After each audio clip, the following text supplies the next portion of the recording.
So there's a lot of discussion about breath work. Let's say I'm deep in a triangle. He's managed to get, just take it off a little bit, but yeah, but he's managed to get me across, and like we're basically in big trouble.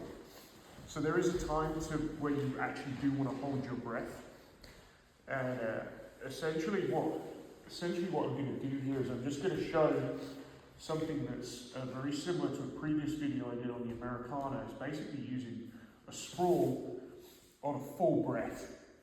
So, and I want you to feel the difference between, he puts a triangle on when you exhale, right? And he can actually fill up as well. He actually, when he's triangling you, he wants to fill up with as much air as possible so that his spine has something to flex against, right? He can generate way more force. This is something powerlifters have done for a long time.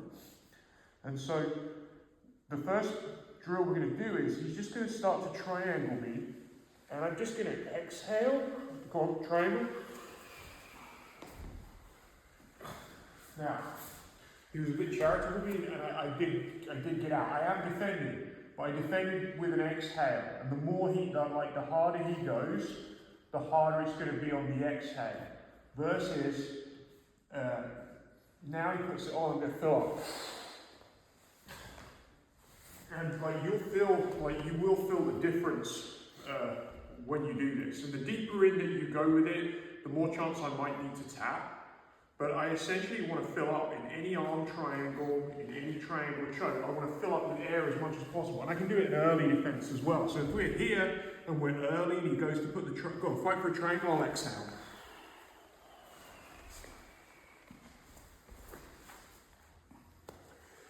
Right, that's exhaling, even though I'm resisting. And then I inhale and do it. Let's go. He feels like instantly, the minute that you fill up with air, the chances of him finishing you diminish dramatically.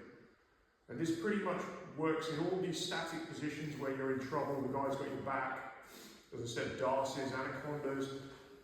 Just filling up with as much air as you possibly can while you can is going to help you get out versus exhaling or almost any other breathing pattern. So there's a time to just fill up as much as you possibly can, and it's the beginning of a triangle. Yeah, so one more time. We can do this deep, like where he's here, and here I'm just basically going to sprawl and fill up as early. And obviously the earlier I go in this position, the more likely I am to get out. But I am filling up with as much air as I possibly can. And you really feel it when I'm in this position. If I do this to Billy, it doesn't really matter too much, I'm just feeling. But like, if he's exhaling the whole time and I start putting the triangle on, you can defend, but just exhale as you do it out your mouth. I can keep fighting and crushing you. Versus fill up. It's just, it changes your entire posture because the spine can flex. Yeah? So let's just give that a go.